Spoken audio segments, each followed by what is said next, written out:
S block शुरू हो गया था और उसमें मैंने आप लोगों को जो है बेसिक्स बताए थे। कुछ पॉइंट्स मैंने आपको बताए थे रिगार्डिंग प्रॉपर्टीज, जिसमें लास्ट क्लास में चलते टाइम पे इलेक्ट्रो पॉजिटिव कैरेक्टर और मेटेलिक कैरेक्टर के बारे में चर्चा नहीं हो पाई थी। तो हम लोग वहीं से आगे बढ़ेंगे। इलेक्ट्रो पॉजिटिव कैरेक्टर और मेटेलिक कैरेक्टर क्या होते हैं रिगार्डिंग एल्कली मेटल और एल्कलाइन अर्थ मेटल। आपको याद होगा जिस तरह से हम लोग स्टडी कर रहे थे, मैंने आपसे कहा था कि हम लोग दो कॉलम एक साथ बना लेंगे और उन कॉलम से हम लोग क्या करेंगे कि इन दोनों के मतलब प्रॉपर्टीज को लिखेंगे। तो कल 9 पॉइंट तक मैंने 9 पॉइंट आपको बता दिए थे। पॉइंट नंबर 10 से हमको डिस्कस करना था रिगार्डिंग मेटेलिक कैरेक्टर या फिर इलेक्ट्रोपॉजिटिव कैरेक्टर। अगर मैं बात करूं इलेक्ट्रोपॉजिटिव कैरेक्टर होता क्या है, इलेक्ट्रोपॉजिटिव कैरेक्टर तो बेसिकली इलेक्ट्रोपॉजिटिव कैरेक्टर का मीनिंग जो होता है वो होता है इलेक्ट्रॉन को लॉस करने की टेंडेंसी। अगर कोई एटम जो है इलेक्ट्रॉन को लॉस करके खुद को पॉजिटिव बनाना चाहता है तो उसको हम बोलते हैं कि इलेक्ट्रोपॉजिटिव कैरेक्टर और मेटेलिक कैरेक्टर। अब अगर कोई सब्सटेंस जो है इलेक्ट्रोपॉजिटिव कैरेक्टर और मेटेलिक कैरेक्टर शो कर रहा है तो वो कितने इलेक्ट्रॉन का लॉस कर सकता है और कितनी जल्दी कर सकता है। अब मैं अगर आपसे कहूं कि भाई इलेक्ट्रोपॉजिटिव कैरेक्टर ये इनवर्सली प्रोपोर्शनल होता है आयनाइजेशन एनर्जी के। आपको याद होगा कि कल की क्लास में we were discussing about ionization energy, जिसमें मैंने आपसे कहा था कि आयनाइजेशन एनर्जी वो रिक्वायर्ड अमाउंट ऑफ एनर्जी है जो इलेक्ट्रॉन को बाहर निकालने में यूज में आती है। तो यहां इलेक्ट्रोपॉजिटिव कैरेक्टर या इलेक्ट्रोपॉजिटिविटी जो है ये electropositive is inversely proportional to electropositive character या इलेक्ट्रोपॉजिटिविटी या metallic character is inversely proportional to ionization energy.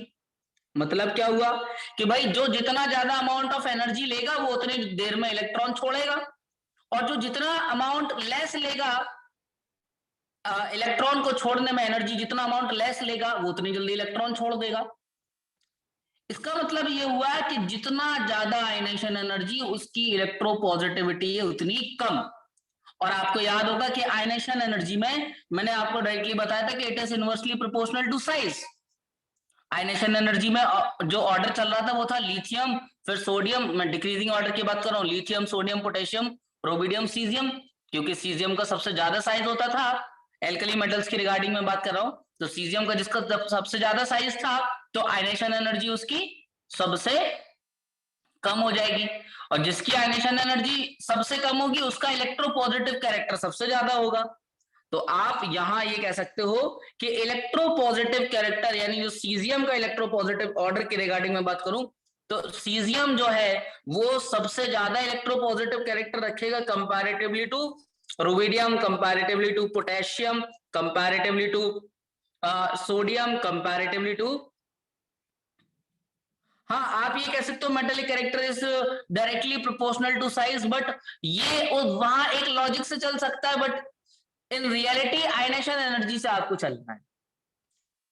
आप always go by ionization energy concept, क्योंकि आप जानते हो कि आयनाइजेशन एनर्जी चेंज हो सकती है अलग अलग स्टेट में। वो डिपेंड कर सकता है कभी कभी आयनाइजेशन एनर्जी कल हमने जैसे देखा था कि भाई एल्कलाइन अर्थ मेटल जो है एल्कली मेटल्स हैं। एक साइज का मैंने ऑर्डर भी आपको कल एक्सेप्शनल ऑर्डर भी बताया था जब एल्कली मेटल और एल्कलाइन अर्थ मेटल को किया था। तो यहां आप याद रखना कि always go by ionization energy concept not size. Size से जाओगे आपके आंसर कहीं कहीं चेंजेस हो सकते हैं। तो इसलिए मैं सजेस्ट नहीं करूंगा कि go by concept of atomic size, go by ionization energy. Ionization energy जिसकी ज्यादा उसका इलेक्ट्रोपॉजिटिव कैरेक्टर उतना कम। ये इनवर्स रिलेशन। तो caesium, rubidium, potassium, sodium, lithium ये ऑर्डर हो गया इसका। अब मैं इसमें अगर इलेक्ट्रोपॉजिटिव कैरेक्टर की बात करूं तो electropositive character regarding alkaline earth metal we can say electropositive character में यहां हम लोग कह सकते हैं कि ऑर्डर जो चलेगा वो बेरियम जो है उसका आयनाइजेशन एनर्जी सबसे कम होता है तो मेटेलिक कैरेक्टर यानी कि वो इलेक्ट्रॉन के लॉस करने की टेंडेंसी उसकी सबसे ज्यादा होगी। और ये बेरियम, उसके बाद स्ट्रोंटियम, फिर कैल्शियम फिर मैग्नीशियम, फिर बेरिलियम। ये आप ऑर्डर दे सकते हो रिगार्डिंग मेटेलिक कैरेक्टर या इलेक्ट्रोपॉजिटिव कैरेक्टर। नेक्स्ट मैं आपको पॉइंट समझा देता हूं, दैट इज डेंसिटी। बेसिकली हम ये जानते हैं कि डेंसिटी जो है it is ratio of mass to the volume. तो डेंसिटी के लिए अगर बात कर रहे हैं तो ये कहा जाता है कि density is basically ratio of mass to the volume. तो डेंसिटी, अब अगर एटॉमिक साइज बढ़ रहा है, अगर किसी का साइज बढ़ा है तो वॉल्यूम जो है वो ऑक्यूपाई की कैपेसिटी उसकी बढ़ेगी, और अगर उसकी वॉल्यूम के जो कैपेसिटी बढ़ेगी तो हो सकता है कि उसका जो है मतलब साइज बढ़ेगा तो वॉल्यूम बढ़ेगा। अब यहां एक फंडा और समझ में आ रहा है क्या, कि भाई वॉल्यूम भी बढ़ रहा होगा साथ साथ में मास भी बढ़ रहा होगा, तो किसको कंसीडर किया जाए। याद रखना कि मास और वॉल्यूम में इन एटम्स हम लोग मास को डोमिनेटिंग फैक्टर मानते हैं, क्योंकि वॉल्यूम में स्लाइटली चेंज आता है बट मास में काफी ज्यादा डिफरेंस आ जाता है, क्योंकि नंबर ऑफ प्रोटॉन्स की क्वांटिटी जो है वो बढ़ रही होगी। तो अगर मास बढ़ेगा हम लोग बोलेंगे डेंसिटी बढ़ेगी।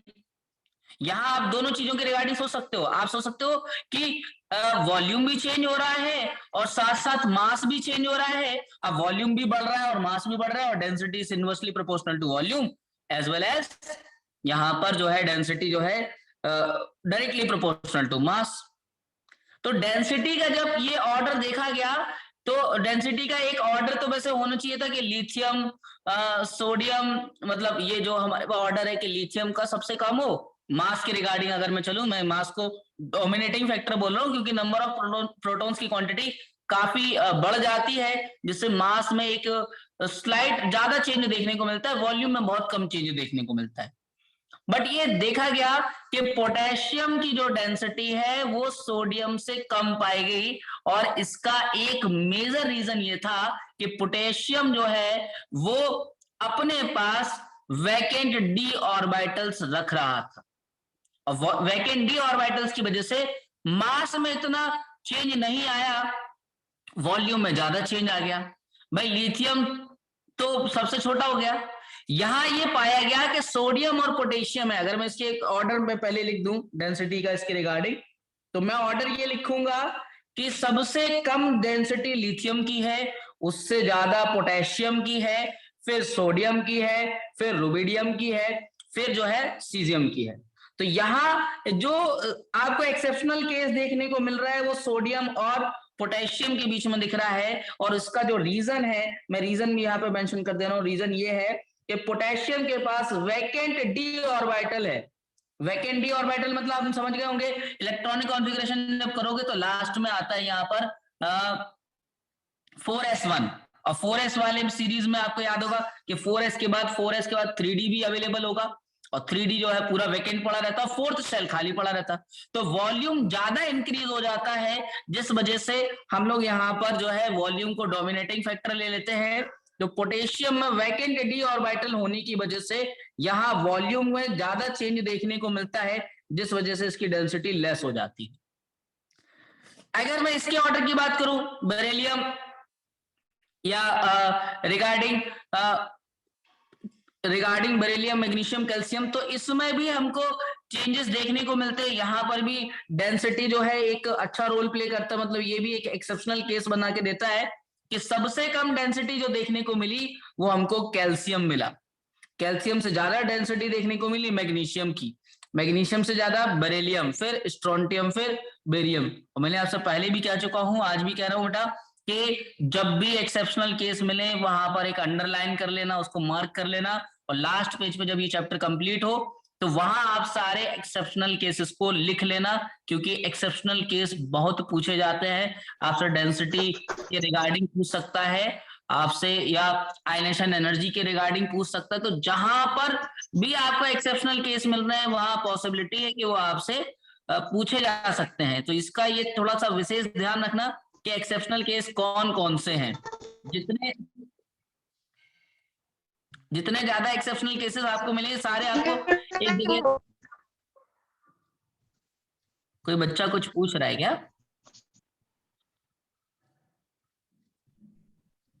कोई बच्चा कुछ बोल रहा है क्या?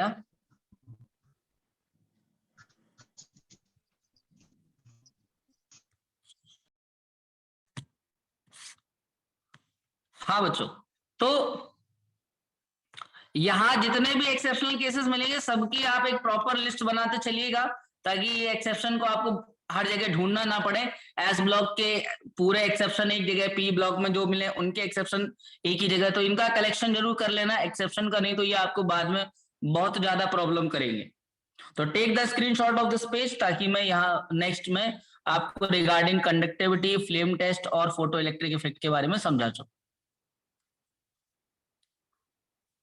नेक्स्ट पेज पे मैं समझाता हूं पॉइंट नंबर 12। पॉइंट नंबर 12 हमारा जो है वो रिगार्डिंग हम लोग बात करेंगे कंडक्टिविटी की। और कंडक्टिविटी हम जानते हैं कि यहाँ जो है इसका जो लास्ट इलेक्ट्रॉन होता है, इसका लास्ट इलेक्ट्रॉन जो होता है वो हम जानते हैं कि लूजली पैक्ड होता है, टाइटली पैक्ड नहीं होता। तो वो मेटल्स जो यहाँ पर होते हैं उसमें एक वैलेंस इलेक्ट्रॉन पड़ा होता है, और वो वैलेंस इलेक्ट्रॉन काफी लूजली पैक्ड होता है, क्योंकि आउटर मोस्ट शेल पे जो पड़ा हुआ है वो उस पर इतनी ज्यादा उसकी स्टेबिलिटी है नहीं। दैट्स वाई चाहे मेटल्स हो चाहे नॉन मेटल्स हो, both are good conductor of electricity, both are good conductor of electricity. यहाँ कोई ऑर्डर आपसे नहीं पूछा जाएगा रिगार्डिंग कंडक्टिविटी, याद रखना है कि both are good conductor of electricity. But जो हमने ये पाया, ये देखा हमने कि जो सेकंड ए के मेंबर है, यानी कि एल्कलाइन अर्थ मेटल है, they are good conductor, comparatively good conductor to first A group, that is alkali metal. तो एल्कली मेटल से ये ज्यादा अच्छे कंडक्टर पाए गए। तो ये मैं छोटा सा ये पॉइंट यहाँ मेंशन कर दे रहा पॉइंट नंबर 12 में कि alkali metal are good conductor of electricity, good conductor of electricity, good conductor of electricity। और यहां आप लिख देना कि alkaline earth metal also good conductor of electricity, also good conductor of electricity. अब यहाँ एक ही इलेक्ट्रॉन पड़ा है, यहाँ ज्यादा 2 इलेक्ट्रॉन पड़े रहते हैं, 2 फ्री इलेक्ट्रॉन्स होते हैं, तो गुड कंडक्टर ऑफ इलेक्ट्रिसिटी। यहाँ आप ये कह सकते हो कि due to availability of one free electron, और यहाँ आप ये कह सकते हो due to availability of 2 free electron, due to availability of 2 free electron. तो अगर 2 फ्री इलेक्ट्रॉन है तो यहां ज्यादा गुड कंडक्टर होंगे कंपैरेटिवली। तो मैं एक छोटा सा नोट लिख दे रहा हूं कि जो हमारे पास एल्कलाइन कंडक्टिविटी के रिगार्डिंग कह रहा हूं कि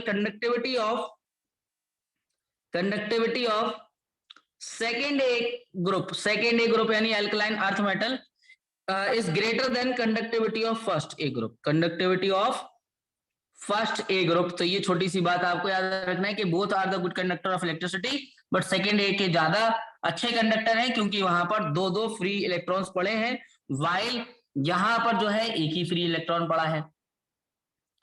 अगर मैं बात करूं फ्लेम टेस्ट की, तो फ्लेम टेस्ट में हम लोग कोशिश क्या कर रहे हैं, हम लोग इसको अगर बर्न करने पे हम लोग ये चेक कर रहे हैं कि फ्लेम का कलर क्या दिख रहा है। तो ये पाया गया जो ये जलते हैं मेटल्स, जो ये जलते हैं, ये कुछ ना कुछ कलर भी प्रोवाइड करते हैं बर्न करने पर, और दोनों के दोनों जो है वो कलर प्रोवाइड कर रहे हैं हमको। आपको कलर याद नहीं रखना है, मैं बार बार कह रहा हूं कलर याद नहीं रखना है, ओनली बस इतना याद रखना है कि ये दोनों के दोनों कलर प्रोवाइड करेंगे बर्न करने पर, दोनों के दोनों कलर प्रोवाइड करेंगे, मतलब एल्कली मेटल्स भी और एल्कलाइन अर्थ मेटल भी। मैं यहाँ पर बस कुछ पॉइंट लिख दे रहा हूँ कि लिथियम मतलब ऑन बर्निंग, मैं इधर लिख दे रहा हूँ कि ऑन बर्निंग किसका क्या फ्लेम कलर रहेगा। फ्लेम टेस्ट जो हम लोग कर रहे हैं यहाँ पर ऑन बर्निंग, जो लिथियम है, मैं कुछ के लिख रहा हूँ, जैसे लिथियम है, ये हमारे पास क्रिम्सन रेड कलर देता है, क्रिम्सन रेड। और सोडियम जो है ये गोल्डन येलो कलर देता है, गोल्डन येलो। और जो पोटेशियम होता है वो वायलेट देता है, पोटेशियम वायलेट कलर का फ्लेम देगा। रुबिडियम जो है वो रेड वायलेट कलर प्रोवाइड करता है, रेड वायलेट। और जो सीजियम है वो ब्लू कलर प्रोवाइड करता है बर्न होने पर। बाकी ये जो मैं इनकी बात करूं तो कैल्शियम जो है ऑन बर्निंग कैल्शियम हमको कलर प्रोवाइड करेगा ब्रिक रेड। और जो स्ट्रोंटियम है वो क्रिम्सन रेड देता है, क्रिम्सन रेड। और बेरियम जो है वो एप्पल ग्रीन कलर देता है, ये एप्पल ग्रीन कलर प्रोवाइड करते हैं। बाकी बेरिलियम और मैग्नीशियम जो है ये फ्लेम टेस्ट नहीं देते, बर्न करने पर बेरिलियम मैग्नीशियम ये फ्लेम नहीं देते हैं। क्यों? इसका एक खास रीजन ये है कि इनका साइज छोटा होता है और इन्होंने जो है इलेक्ट्रॉन्स को थोड़ा सा टाइटली बाउंड किया होता है, जिस वजह से ये जब बर्न होते हैं तो वो कलर प्रोवाइड नहीं कर पाते। कलर बेसिकली बनता कब है? जब इलेक्ट्रॉन एक जगह से दूसरी जगह जंप करने लगते हैं शेल के अंदर, एटम के अंदर, तब कलर की पॉसिबिलिटीज आती हैं। तो बाकी केसेस में इलेक्ट्रॉन जंप कर पाए, इसमें बेरिलियम मैग्नीशियम में नहीं कर पाए बर्न करने पर, दैट इज व्हाई उन्होंने फ्लेम का कोई कलर नहीं दिया। और ये अदर मेटल्स जैसे lithium, sodium, potassium, rubidium, caesium, calcium, strontium और बेरियम ने कुछ ना कुछ हमको कलर प्रोवाइड किया। तो take the screenshot of this page.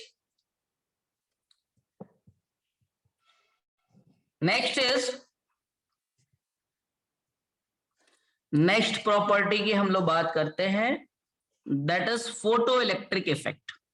Point number 14, photoelectric effect. Photoelectric effect की मैं बात करूं तो फोटो इलेक्ट्रिक इफेक्ट होता क्या है? ये एक फिनोमेना है कि किसी मेटल के सरफेस से इलेक्ट्रॉन्स का निकालना। अगर आप किसी मेटल के सरफेस पर आप कुछ अमाउंट ऑफ एनर्जी प्रोवाइड कर रहे हो तो वो इलेक्ट्रॉन्स निकाल देंगे। याद रखना कि जो हमारे पास पोटेशियम होता है, रुबिडियम होता है, सीजियम होता है, इनका साइज बड़ा होता है। साइज बड़ा है, आयनाइजेशन एनर्जी कम है, आयनाइजेशन एनर्जी कम है, तो इनसे इलेक्ट्रॉन्स निकालना जो है वो इजी पड़ जाता है। जब आप इस पे कोई लाइट प्रोवाइड करते हो, किसी मतलब इन मेटल्स के आप सरफेस पर जब लाइट मारते हो तो क्या होता है कि ये अपने अंदर से इलेक्ट्रॉन्स बाहर निकालने लगते हैं। मेटल के सरफेस से इलेक्ट्रॉन्स को बाहर निकाल देना, ये कोई अगर मेटल कुछ इस तरह से मेटल का मैं बनाऊं, ये मान लीजिए कि ये एक अरे क्यों नहीं आ रही है सही, कुछ इस तरह से ये मेटल का सपोज कोई सरफेस था, आपने कुछ अमाउंट ऑफ एनर्जी इधर प्रोवाइड किया और ये अमाउंट ऑफ एनर्जी प्रोवाइड करने पर इसने इलेक्ट्रॉन को प्रोवाइड किया। फोटो इलेक्ट्रिक इफेक्ट की डेफिनेशन लिखवा दो बेटा। एटॉमिक स्ट्रक्चर में मैंने लिखवाया था फोटो इलेक्ट्रिक इफेक्ट डेफिनेशन, मैंने लिखवाया था कि फोटो इलेक्ट्रिक इफेक्ट क्या होता है, जहां पर आप किसी मेटल सरफेस से इलेक्ट्रॉन्स का इजेक्ट हो जाना, जहां पर मैंने आपको वेव फंक्शन मैंने वर्क फंक्शन, वेव फंक्शन बोल दिया, वर्क फंक्शन के बारे में चर्चा की थी कि रिक्वायर्ड मिनिमम एनर्जी जितनी होती है इस इलेक्ट्रॉन को बाहर निकालने के लिए, उसको वर्क फंक्शन कहा जाता है। चाहो तो मैं इधर लिख दे रहा कि फोटो इलेक्ट्रिक इफेक्ट क्या है, phenomenon of ejecting electron from metal surface, ejecting electrons from metal surface। तो मेटल के सरफेस से इलेक्ट्रॉन निकालने के फिनोमेना को अपन फोटो इलेक्ट्रिक इफेक्ट कहते हैं। और हमको ये पता पड़ा कि जो सोडियम, पोटेशियम ये सब होते हैं, सोडियम, पोटेशियम या रुबिडियम, सोडियम छोड़ दो, पोटेशियम, रुबिडियम और सीजियम, इनका साइज बड़ा होता है तो इनसे इजीली जब आप अमाउंट ऑफ एनर्जी प्रोवाइड करो, इवन सीजियम तो ऐसा है कि आप विजिबल लाइट, जो टॉर्च वाली लाइट है, वो भी आप प्रोवाइड कर दोगे तो वो इलेक्ट्रॉन का लॉस कर देगा, वो उतनी एनर्जी से वो इलेक्ट्रॉन बाहर निकाल दे। तो फोटो इलेक्ट्रिक इफेक्ट देखने को हमको मिला किसमें, ये हमको देखने को मिला सोडियम बार बार हो रहा है, रुबिडियम, पोटेशियम और सीजियम, इनमें, इसमें हमको देखने को मिला। और याद रखना कि alkaline earth metal do not show photoelectric effect. उसका रीजन क्या है, इनकी ionisation energy comparatively to first group ज्यादा होती है, जिसकी आयनेशन एनर्जी ज्यादा होगी वो इलेक्ट्रॉन्स नहीं छोड़ेगा। अगर आप कुछ अमाउंट ऑफ एनर्जी, हाँ अगर आप एक लिमिट से बाहर एनर्जी प्रोवाइड कर दोगे फिर तो वो निकल ही आएगा, बट किसी मेटल, आपने केवल मेटल का एक सरफेस लिया, आप उस पर कुछ अमाउंट ऑफ एनर्जी जो आप दोगे टॉर्च के थ्रू दोगे या सन से आने वाला आप धूप दे दोगे, ये एनर्जी की बात हो रही है, तो उस पर ये इलेक्ट्रॉन इजेक्ट नहीं करते। याद रखना कि जो एल्कलाइन अर्थ मेटल है, alkaline earth metal do not show photoelectric effect, alkaline earth metal do not show photoelectric effect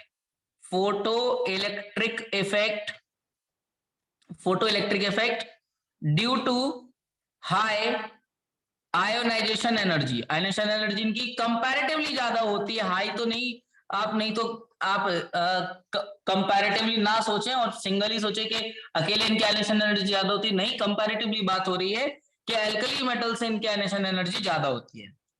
point number 15 regarding reactivity. अब रिएक्टिविटी के बारे में अगर मैं बात करूं तो रिएक्टिविटी जो है बेसिकली इनवर्सली प्रोपोर्शनल होती है आयोनाइजेशन एनर्जी की। आयोनाइजेशन एनर्जी जिसकी ज्यादा उसकी रिएक्टिविटी कम। तो ऑर्डर में अगर इसका ऑर्डर आपसे पूछूंगा आप तुरंत ऑर्डर बना पाओगे इसमें रिएक्टिविटी का। वो लिथियम जो है वो कम रिएक्टिव है, उससे ज्यादा सोडियम होगा, फिर पोटेशियम होगा, फिर रुबिडियम होगा, फिर सीजियम होगा। इसी तरह से इसमें रिएक्टिविटी का मैं डायरेक्टली ऑर्डर बोलूं, रिएक्टिविटी का ऑर्डर, तो मैं इसमें कह सकता हूं कि बेरिलियम कम रिएक्टिव है, मैग्नीशियम ज्यादा रिएक्टिव है, कैल्शियम, फिर स्ट्रोंटियम और बेरियम सबसे ज्यादा रिएक्टिव हो गया। तो जिनका आयनेशन पोटेंशियल जो है या आयनेशन एनर्जी जिनका ज्यादा होगा उनकी रिएक्टिविटी कम हो जाएगी। तो ये रिएक्टिविटी की बात हो गई। अब रिएक्टिविटी में आप समझ गए होंगे कि caesium is most reactive. Lithium, sodium, potassium, rubidium, caesium वाली फैमिली में सीजियम ज्यादा रिएक्टिव है और बेरियम भी ज्यादा रिएक्टिव है, और सबसे ज्यादा सीजियम होगा क्योंकि बेरियम में ज्यादा आयनेशन एनर्जी लग जाती है। तो सीजियम ज्यादा रिएक्टिव कहलाता है मेटल में। मेटल में अगर आपसे कोई पूछे कि मोस्ट रिएक्टिव मेटल, तो आप नाम बेधड़क सीजियम बोल सकते हो। एक टर्म और आता है that is complex formation tendency. इसका मतलब ये होता है कि कोई कंपाउंड क्या कॉम्प्लेक्स कंपाउंड बना सकता है, बट उसको हम लोग यहां डिस्कस नहीं कर रहे कि कॉम्प्लेक्स फॉर्मेशन कैसे होता है। एल्कली मेटल्स जो है वो कॉम्प्लेक्स फॉर्म नहीं कर पाते। यहाँ कॉम्प्लेक्स को मैं इसलिए इस पॉइंट को मैं नहीं डिस्कस करना चाह रहा हूं क्योंकि एक पॉइंट जब मैं कोऑर्डिनेशन केमिस्ट्री एक टॉपिक आपको पढ़ाऊंगा वहां पर मैं आपको पूरा फॉर्मेशन समझाऊंगा, तो आपको बहुत अच्छे से क्लियर हो जाएगा कि कॉम्प्लेक्स का फॉर्मेशन कैसा होता है, कॉम्प्लेक्स कंपाउंड क्या होते हैं, कितने टाइप के होते हैं, उनका आईयूपीएसी नोमेनक्लेचर क्या होता है, ये सारा कुछ हमको पढ़ना है, इसलिए मैं उस पर नहीं जा रहा हूं। इसके अलावा एक और पॉइंट जो मैं डिस्कस नहीं कर रहा हूं that is standard oxidation potential, जो कि हमें इलेक्ट्रोकेमिस्ट्री में ये हमको स्टडी करना है। स्टैंडर्ड ऑक्सीडेशन पोटेंशियल कैसे निकाले जाते हैं। लिथियम जो है वो comparatively to sodium, potassium, rubidium सबसे ज्यादा स्टैंडर्ड ऑक्सीडेशन पोटेंशियल दिखाता है, और सीजियम, रुबिडियम बिल्कुल अप्रोक्सीमेटली आसपास दिखाते हैं। इसके आसपास पोटेशियम का भी होता है, और सोडियम सबसे कम स्टैंडर्ड ऑक्सीडेशन पोटेंशियल रखता है।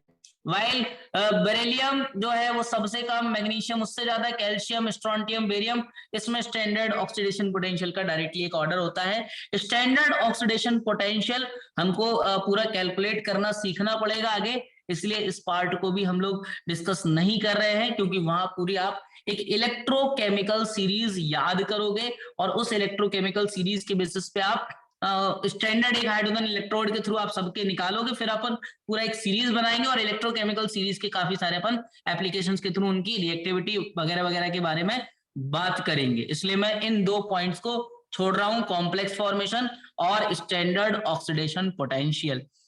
अब मैं यहाँ इनके कुछ केमिकल प्रॉपर्टीज पे आता हूँ, फिर केमिकल प्रॉपर्टीज के बाद हम लोग समझेंगे इनके कुछ कंपाउंड्स के बारे में। तो केमिकल प्रॉपर्टी लाइक ये रिएक्शन इनकी एयर से कैसे होती है, ऑक्सीजन से कैसे होती है, हाइड्रोजन से कैसे होती है, वाटर से कैसे होती है, halides, nitrides, even with other substance like ammonia वगैरह, ये सब हम लोग पॉइंट्स को अब डिस्कस करेंगे। तो take the screenshot of this page ताकि मैं नेक्स्ट पेज पे केमिकल प्रॉपर्टीज की बात करूं। लगभग 15 प्रॉपर्टीज मैंने यहाँ जो डिस्कस किए हैं, दे आर फिजिकल प्रॉपर्टी। अब केमिकल प्रॉपर्टी इनिशिएट हो रही है, समझो केमिकल प्रॉपर्टीज को। सब लोग जरा ध्यान लगाओ इधर, केमिकल प्रॉपर्टीज। इसमें केमिकल प्रॉपर्टीज में सभी में पॉइंट्स जो है ये सीधे सीधे लिखूंगा, ये दो पार्ट चाहे कर दे रहा इस तरफ इस तरह से, तो मैं पॉइंट वाइज चलूंगा। The first point is reaction with air, reaction with air, reaction with air.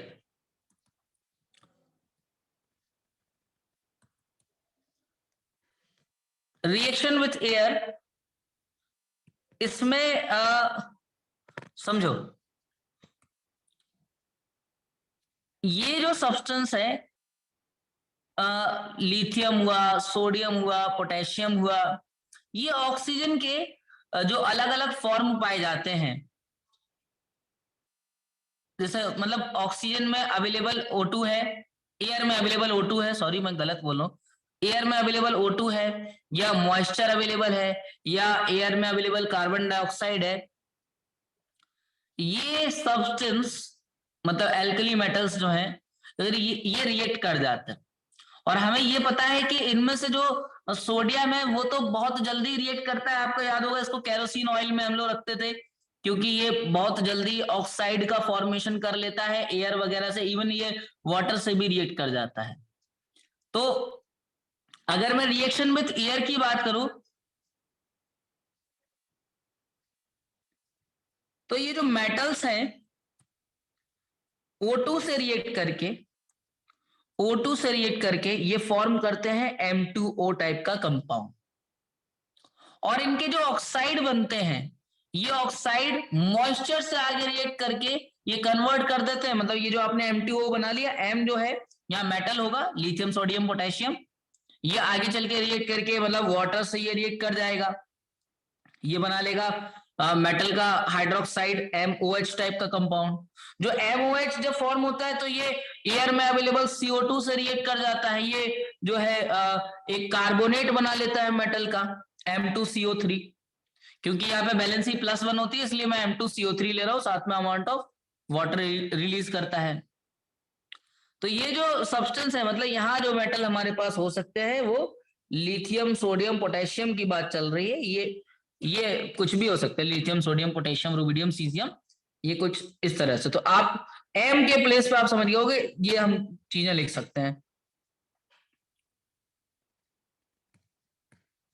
इसी तरह से मैं अगर बात करूं कि एल्कलाइन अर्थ मेटल, तो एल्कलाइन अर्थ मेटल भी रिएक्ट कर लेते हैं, बट बेरिलियम जो है वो एयर से जो है इतना जल्दी टार्निश नहीं होता। ये बाकी जो है एयर की में प्रेजेंट O2 वगैरह से ये तुरंत रिएक्ट कर जाते हैं ये वाले मेटल, बट बेरिलियम इतनी जल्दी रिएक्ट नहीं करता।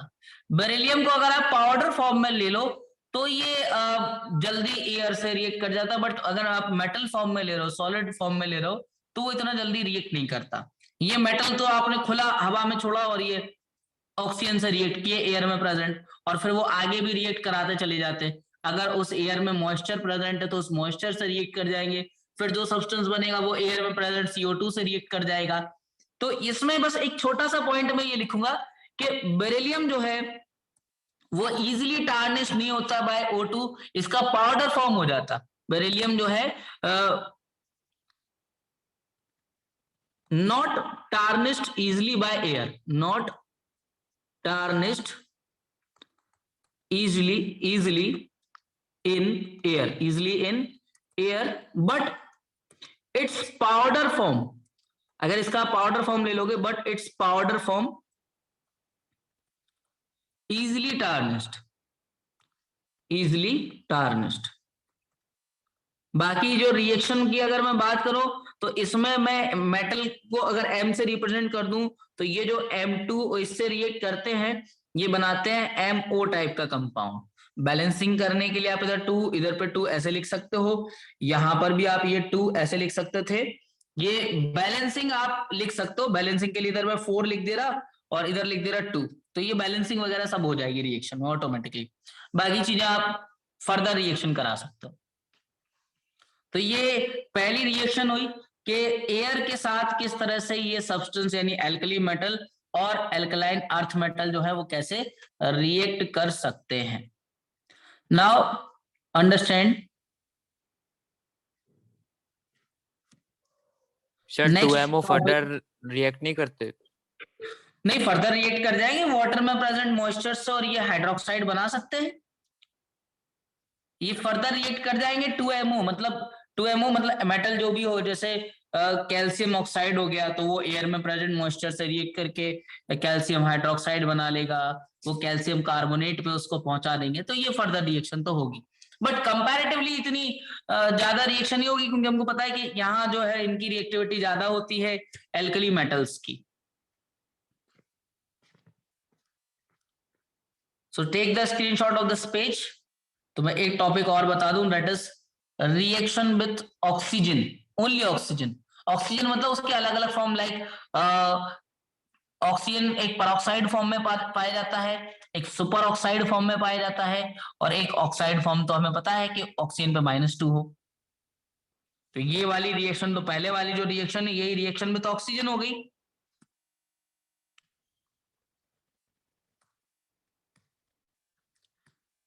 हाइड्रेशन एंथैल्पी, बेटा हाइड्रेशन एंथैल्पी जो टर्म आपने पूछा है, हाइड्रेशन एंथैल्पी, इस टर्म का मीनिंग होता है कि अगर आप वाटर के अंदर किसी सब्सटेंस को डालोगे तो वाटर क्या करेगा, उस सब्सटेंस मतलब जो भी उसके पार्टिकल्स आपस में कनेक्टेड थे जिस भी फोर्स ऑफ अट्रैक्शन से, वाटर अपने अंदर से एक अमाउंट ऑफ एनर्जी रिलीज करेगा ताकि उनका फोर्स ऑफ अट्रैक्शन वीक हो जाए। तो ये फोर्स ऑफ अट्रैक्शन को वीक करने के लिए वो जितना अमाउंट ऑफ एनर्जी दे रहा है वही हाइड्रेशन एनर्जी है। अगर ये हाइड्रेशन एनर्जी वो सब्सटेंस के लेटेस एनर्जी इसका मतलब ये होता है कि जिससे वो जुड़े हुए थे उसको अपन बोलते हैं लेटेस एनर्जी या बाइंडिंग एनर्जी, जिससे वो कनेक्टेड थे। तो अगर लेटेस एनर्जी के बराबर आपने उस वाटर ने हाइड्रेशन एनर्जी प्रोवाइड कर दी तो वो पार्टिकल्स दूर दूर हो जाएंगे, और अगर उसने हाइड्रेशन एनर्जी उतनी नहीं दी तो फिर वो पार्टिकल उतने अलग अलग नहीं होंगे, वो सॉल्युबल नहीं होंगे। तो वो सॉल्युबिलिटी के रिगार्डिंग एक पॉइंट हाइड्रेशन एनर्जी से दिया जाएगा आगे। समझो आगे। ऑक्सीजन रिएक्शन विथ ऑक्सीजन, तो ऑक्सीजन में मैं आपको 3 फॉर्मेट बता रहा हूं, तीनों ही आप याद रखना, ऑक्साइड, परऑक्साइड, सुपर ऑक्साइड। क्या इनके फॉर्मूले होते हैं? एक हमारे पास रिएक्शन विथ, पॉइंट नंबर 2 है रिएक्शन विथ ऑक्सीजन। तो ऑक्सीजन के 3 फॉर्मेट, जैसे पहला जो है that is oxide. Oxide ion जो होता है, ऑक्साइड आयन यानी कि ऑक्सीजन पे -2 चार्ज हो, तो इनसे हमारे पास जो सब्सटेंस बनेगा, मतलब एम जो है मेटल जो है, अगर आप इसको लोगे तो ये फॉर्म करेगा मेटल। इनसे जो सब्सटेंस बनेगा वो बनेगा M2O टाइप का फॉर्म, जैसे Li2O या Na2O या K2O या Rb2O या CS2O, ये प्रोडक्ट। दूसरा हमारे पास होता है परऑक्साइड। परऑक्साइड आपको याद होगा, परऑक्साइड का मतलब होता है कि ऑक्सीजन ऑक्सीजन के बीच में एक सिंगल बॉन्ड हो, तो परऑक्साइड लिंकेज कहा जाता है कि अगर ऑक्सीजन ऑक्सीजन के बीच में बॉन्ड है और इसमें ऑक्सीजन के ऊपर -2 ऑक्सीजन कलेक्टिवली कनेक्टेड होते हैं और उन पर -2। ऑक्साइड आयन और परऑक्साइड आयन में डिफरेंस याद रखना कि ऑक्साइड आयन जो है वो ऑक्सीजन के ऊपर -2 है और परऑक्साइड आयन में O2 मॉलिक्यूल के ऊपर -2 है। बेसिक डिफरेंस ये याद रखना।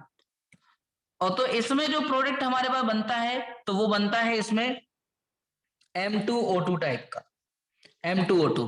और इसमें एग्जांपल याद रखना कि सोडियम का परऑक्साइड यानी Na2O2, पोटेशियम का भी पाएगा K2O2, तो K2O2 और सोडियम Na2O2 Li2O2 नहीं मिलता है और सब्सटेंस के नहीं मिलते हैं, इनके ही पाए जाते हैं परऑक्साइड सब्सटेंस। एक थर्ड हमारे पास होता है दैट इज सुपर ऑक्साइड भी कहा जाता है। सुपर ऑक्साइड का मतलब और समझ लो, अगर कभी आपके सामने ये वर्ड आ जाए सुपर ऑक्साइड, तो याद रखना कि O2 मॉलिक्यूल पे ओनली वन नेगेटिव चार्ज, यानी किसी एक ऑक्सीजन पे नेगेटिव चार्ज। तो ये जो है ये सब्सटेंस जो फॉर्म करेंगे, ये मतलब जो कंपाउंड बनेगा वो बनेगा हमारे पास MO2 नेचर का। हमें पता है कि मेटल, ये जो मेटल्स बेसिकली हमारे पास मेटल हैं, उन पर +1 चार्ज होता है, उस वजह से ये पूरा काम हो रहा है कि ये M2O बना रहे हैं, ये M2O2 बना रहे हैं, ये हमारे पास MO2 टाइप का सब्सटेंस बना रहे हैं। वो क्रॉस मल्टीप्लीकेशन वाला आपने मेथड सीखा होगा। तो क्या होता क्या है कि जो मेटल्स होते हैं, मतलब ये पेज अब जगह नहीं बची तो मैं आगे लिख दे रहा, take the screenshot of this page.